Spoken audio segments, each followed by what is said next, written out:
Hello mga oga, tara samahan niyo ako magpahangin dito sa Tumana.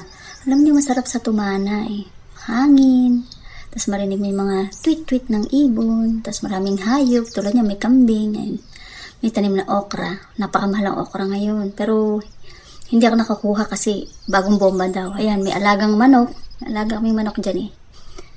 Tapos may sili din, kasi wala pang bunga, bulaklak pa lang.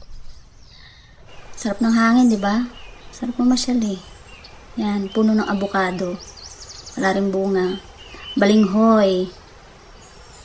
Alam niyo may balinghoy? Kamuting kahoy. Yan, puno ng mangga. Wala ding bunga kasi bata pa siya. Masarap lang mag-ikot-ikot. Sayang nga lang din at nung napasyal ako dito ay wala nang masyadong tanim.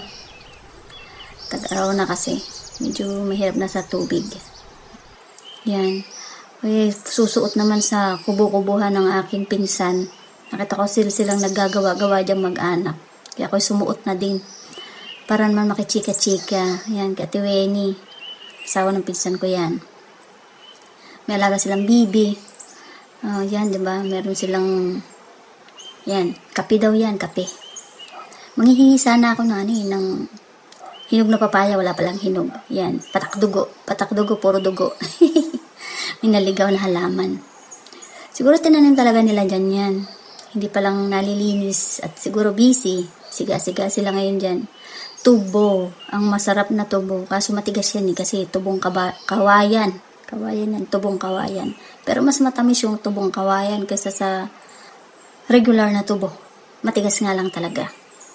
Sakit ang ngipin mo, di ba? Ngayon ako nakapasyala. Uwi na ako. Gabi na. At ako magsasampay pa na nilabahan. So, paano mga oga? Hanggang dito na lang ang pamamasyal. Pa-heart-heart naman.